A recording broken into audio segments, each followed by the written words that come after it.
جلال پور بھٹیا میں پاکستان تحریک انصاف کے MNA چودھری شوکت علی بھٹی سے ضلع بھر سے آئے بھٹا مزدوروں اور بھٹا مالکان کی ملاقات میں بھٹا مالکان نے درپیش مسائل بارے آگاہ کیا۔ بتا رہے ہیں باور شیر کانجو۔ جلال پور بھٹیا مرکزی رہنما پاکستان تحریک انصاف کے MNA چودھری شوکت علی بھٹی سے ضلع حافظ آباد بھر سے آئے بھٹا مزدوروں اور بھٹا مالکان کی ملاقات، ان کے درپیش مسائل پر بات چیت کی۔ ان کا کہنا تھا ہم انتظامیہ کے ساتھ مل کر آپ کے مسائل کو حل کریں گے۔ مزید ان کا کہنا تھا PTI کی حکومت کسی بھی مزدور سے اس کی مزدوری کو چھیننے نہیں دیں گی۔ ہماری حکومت اپنی عوام کو روزگار کی بہتر سے بہتر سہولیات مہیا کریں گی۔ جلد ہی ہم ان مسائلوں پر قابو پا لیں گے۔ چودھری باور شیر کانجو، CT نیوز، جلال پور بھٹیا۔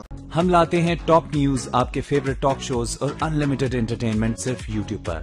اگر آپ نے ابھی تک ہمارا چینل سبسکرائب نہیں کیا تو ابھی سبسکرائب کریں اور بیل آئیکن کو کلک کر کے ہماری لیٹسٹ ویڈیوز کے بارے میں اپڈیٹ جانیں۔